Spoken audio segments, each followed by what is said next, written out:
First, we follow a cop who takes an envelope of money and goes through a series of heavily protected doors until he reaches Balam.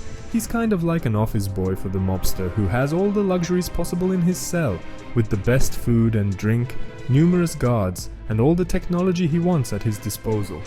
From inside, he commands an empire of crime, drug trafficking, and arms and human trafficking. Since the reward for the guy's head exceeds $1 million, he decided to get himself arrested on purpose so he can protect himself from those who want to take him down. But this isn't a perfect plan. What happens is that shortly after Balam receives the cops' money, a new group of prisoners arrives at the place.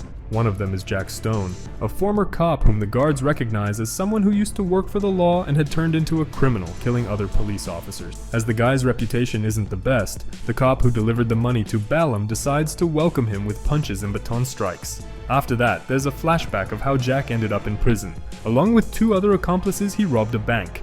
But while the other guy's goal was to steal money, Jack went to the owner and demanded that he open a safe containing some important documents, which he then stole. After the robbery, the police quickly arrive at the bank. Jack and his accomplices exchange gunfire with the police, but the 2 guys end up getting taken down. Jack manages to incapacitate several officers but is eventually apprehended by a colleague in a parking lot near the bank.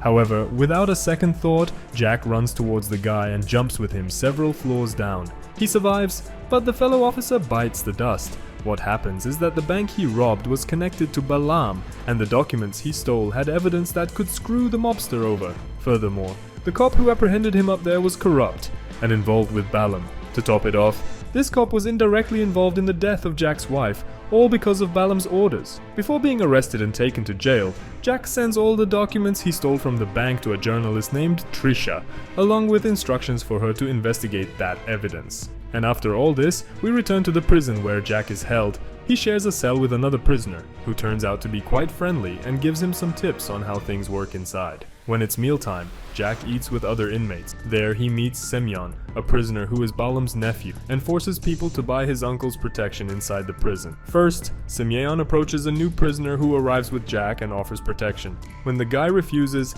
he is mercilessly attacked by Balam's nephew. Later, he heads towards Jack with the same objective. But this is a mistake because our protagonist is very skilled in self-defense. Jack quickly knocks out Semyon and his henchmen until the guards arrive to detain him and put him in solitary confinement. But the guards take Jack to a place with security cameras for him to talk to Balam. The mobster is furious about the document theft and warns Jack not to interfere with his business in prison. He threatens the ex-cop and reminds him of his wife's death. And after returning to his cell, that same night, Jack is attacked by 3 prisoners who are under Balam's command. And once again, the guy acts like a ninja, making them all sleep with punches without even waking up his cellmate. Meanwhile, Trisha starts following the leads Jack sent to her.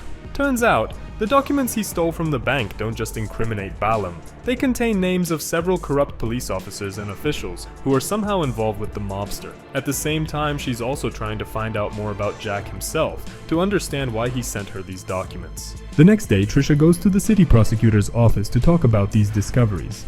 But she's informed that the guy had to attend to an urgent matter, and his assistant Mark asks her to hand over the documents to him.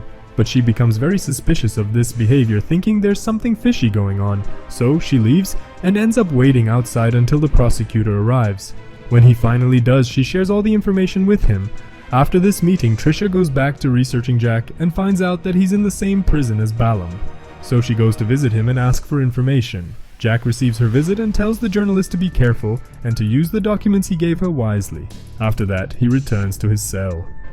While he's alone there, he remembers his wife and the time when his life was happy with her.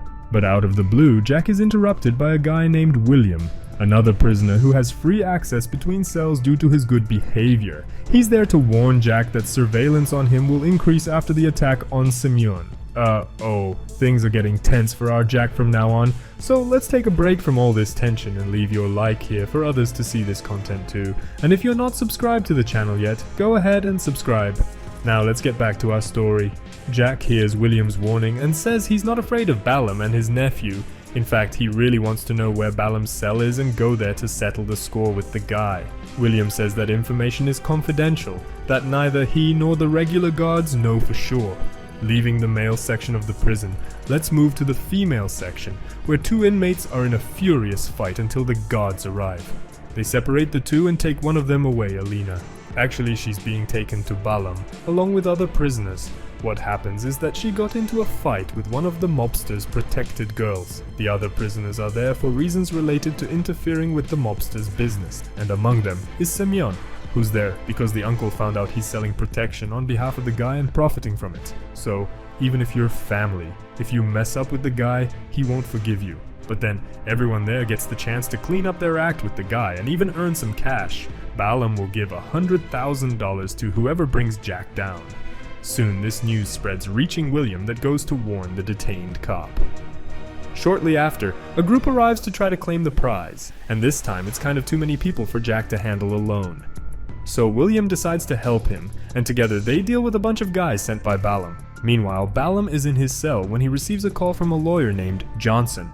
He informs the mobster that there's a journalist with important information, which could go bad for him, and for some people, including police officers and even government members. Upon hearing this, Balam tells the guy to get rid of the reporter, while he'll take care of Jack.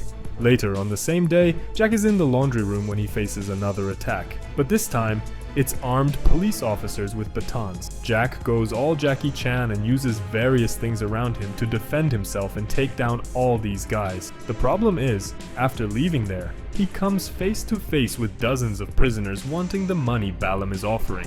This time, Jack appeals to their greed, saying that if they manage to take him down, there won't be much cash left to divide among them. So the inmates realize it's not worth the effort and give up on the plan. Outside the prison, Trisha continues her investigation in her apartment. She's with a friend named Allison, whom she's sharing all the story with. While they're talking, we see Alina in the prison going to the girl she was fighting with before to apologize. But in reality, her plan is to get close to her and launch a surprise attack, getting knocked out on purpose to be taken to the infirmary.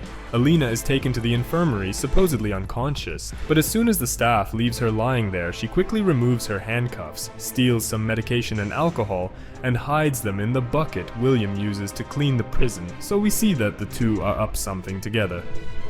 Later, Alina climbs into the ventilation duct and reaches the room where the security cameras are. After that, she sneaks out and quickly returns to the infirmary.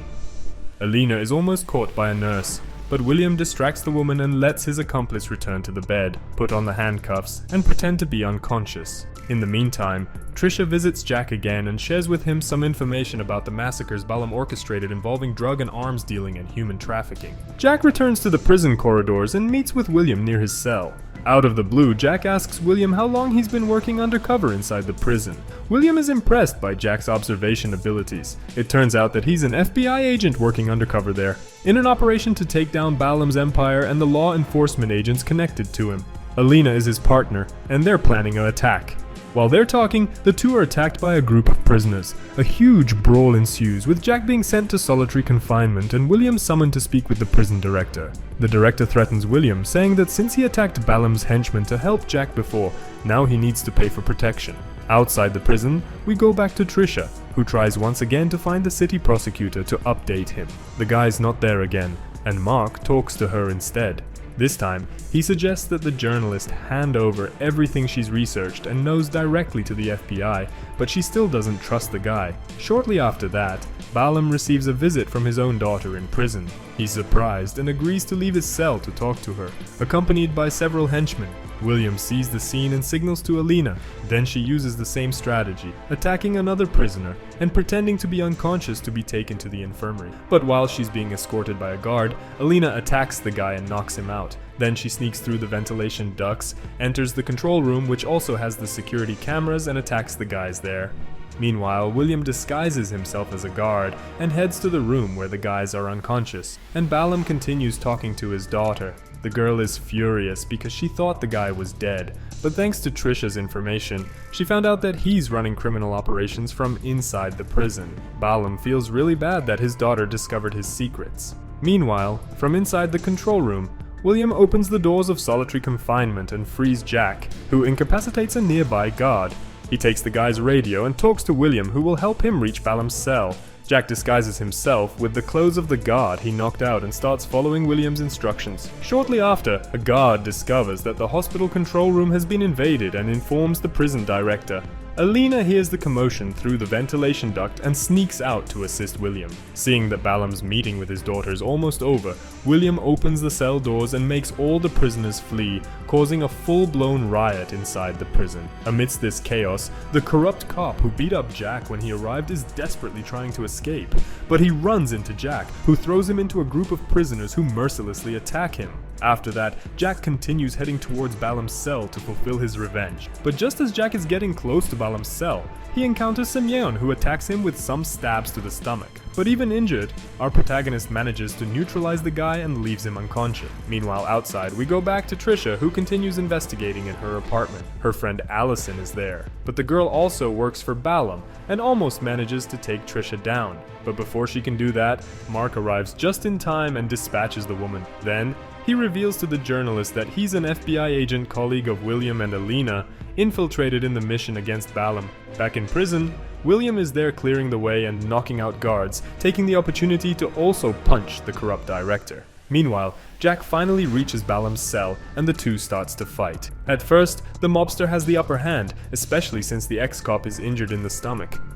But when Jack is almost at death's door, he remembers his wife and, filled with a mega fury, finally manages to send the mobster to sleep with the fishes. After all this, a specialized SWAT team arrives to control the situation. William reaches Jack and, along with Alina, helps him move. Since Trisha managed to deliver all the evidence she had to Mark, a bunch of police and government officials are accused of corruption and start getting arrested. Jack still has to serve time for the crimes he committed, but he's at peace with doing so, because he finally got his revenge. This is an action movie with a somewhat generic premise, but it manages to be entertaining for those who enjoy adrenaline-filled stories. On specialized websites like Rotten Tomatoes, the rating falls below 5 out of 10.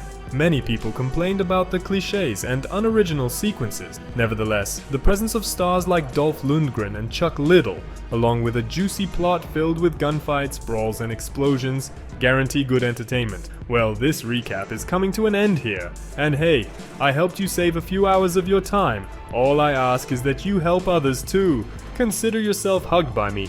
Oh, watch this video there, yo.